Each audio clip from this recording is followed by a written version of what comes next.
Yo, what's going on, guys? So, I know I was supposed to make this video a lot earlier, but I've been dealing with a lot. Basically, my mom's in the hospital. She's needing surgery. She has an infection in her hip, and she has a hip replacement, and that caused the infection. So she's gonna have to get it replaced. She's gonna be having surgery, right? All those things are very taxing because I lost my father when he went into the hospital for infection. So, just been dealing with a lot. But I know that I've been trying to stay positive with you guys. But I told some of you the other day about my mom. She does seem to be doing fine. But, with surgery, it's very taxing on the body. So, I've been visiting her, been calling her, keeping up with her. She's to be doing fine. So I think I don't have anything to worry about there. But, that's a little bit of personal life update.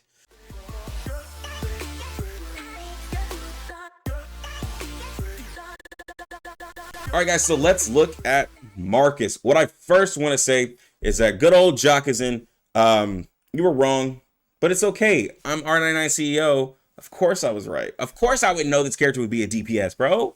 Like, come on, man. But if you guys missed it, Jockizin and I had a great debate on this character if Marcus would be a support or a DPS. And a lot of things were going to the Marcus being a support way. But I just knew in my heart that Marcus is going to be a DPS just because looking at all the signs, right?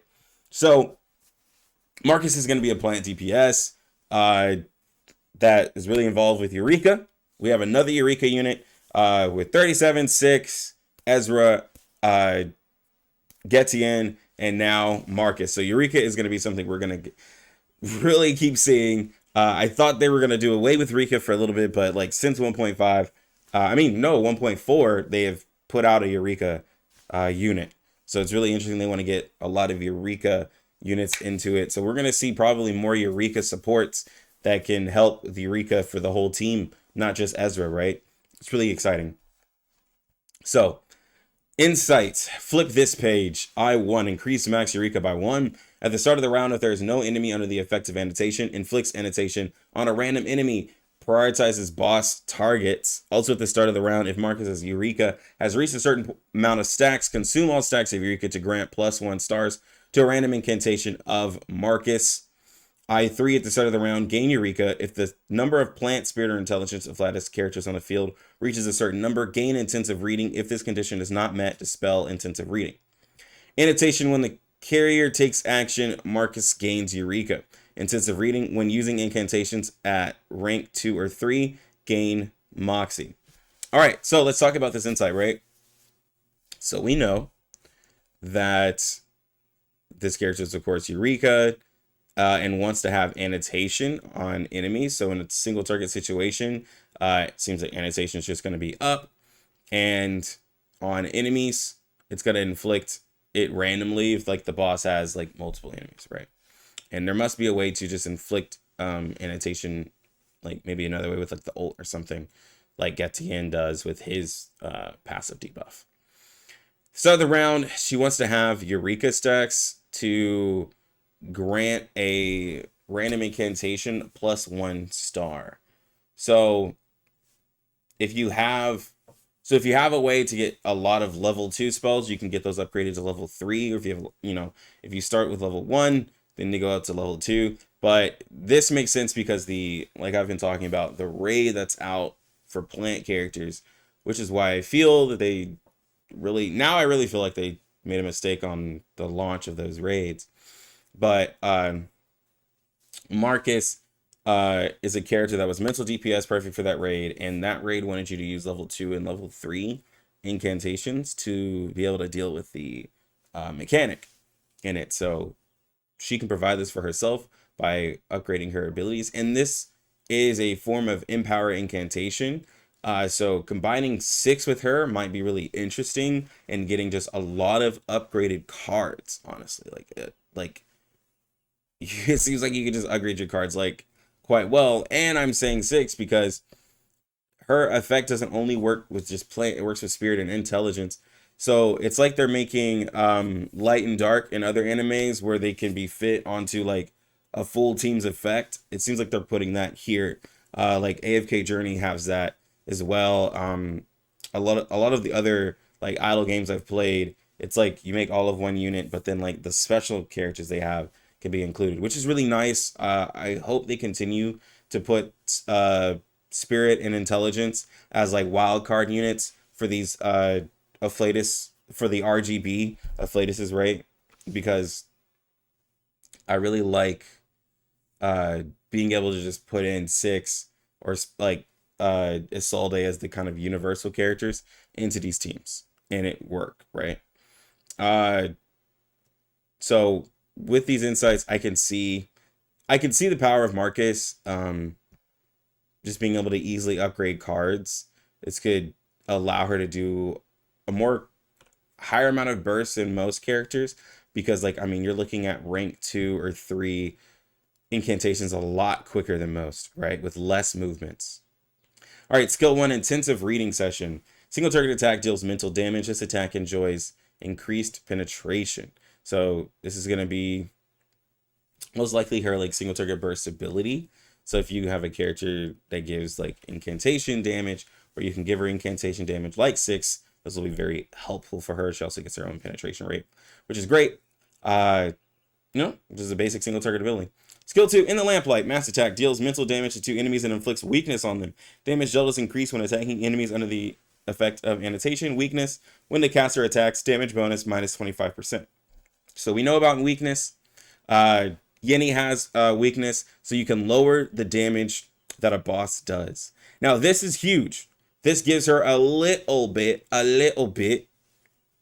of support because weakness is great in mitigating damage, especially if you know something is coming up. I use weakness on the Isle Cryptid boss with Yenny, kind of lowering that damage, and now it seems like I can get more out of it. I'd honestly love to pair Yenny with her because you'd have a bunch of weakness going around, which would really be great. I know a lot of people are thinking Tooth Fairy for crit, but I want to put other healers with other characters. So a real safe team would be Marcus and Yenny, just being able to inflict weakness on the enemies to lower the damage output that you're getting would be really good. I like this ability, and then the damage is increased by the effect of annotation, so you want to keep annotation up. Ultimate, a greater perspective. Mass attack deals mental damage to all enemies, and damage dealt is increased when attacking enemies under the effect of annotation.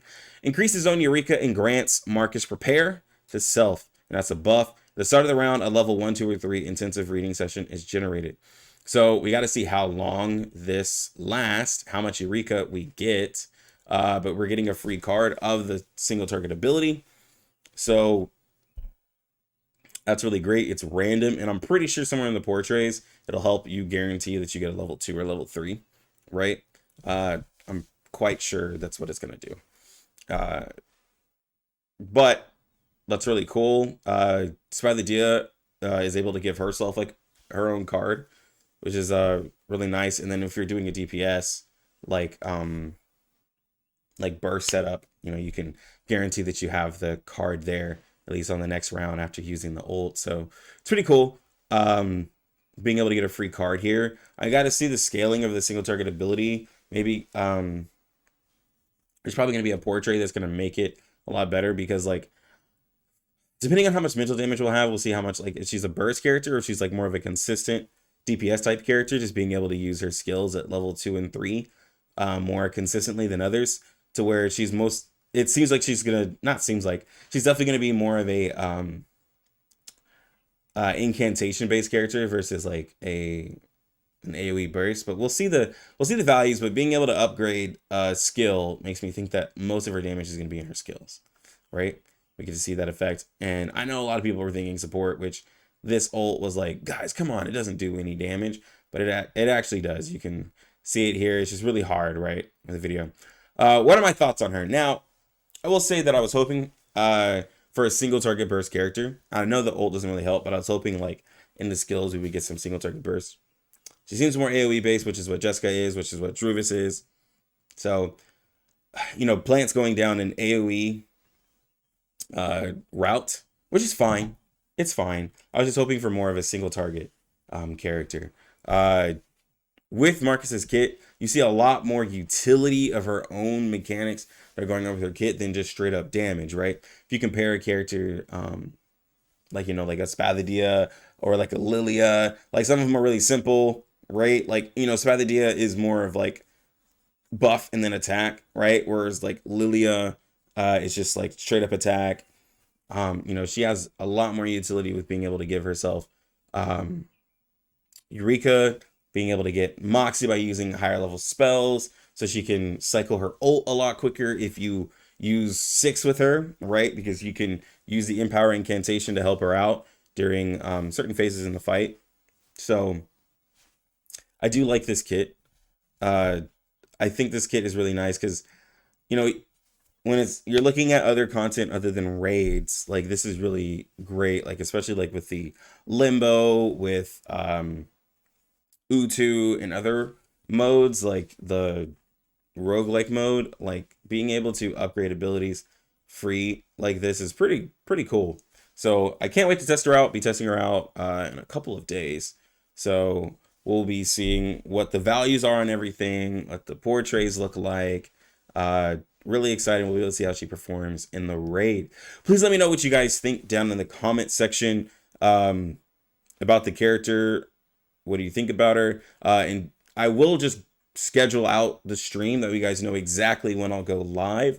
This is the second half of a patch, so there's not going to be maintenance. If there is, it won't be large. So we'll be starting it around the reset time. So I'll get that scheduled out for you guys because I know it's going to be a really big day for most people. Also, please make sure you click the bell. That way you're notified when I go live. And then join the Discord if you can. I'll update the link down there. Join the Discord. That way you'll be hearing a lot of discussion on the character as well if you do happen to miss the stream or you just want to talk to other people about Marcus. But anyways, I'm going to go ahead and get out of here. You lucky gamers, have a good one. Lucky Looks out.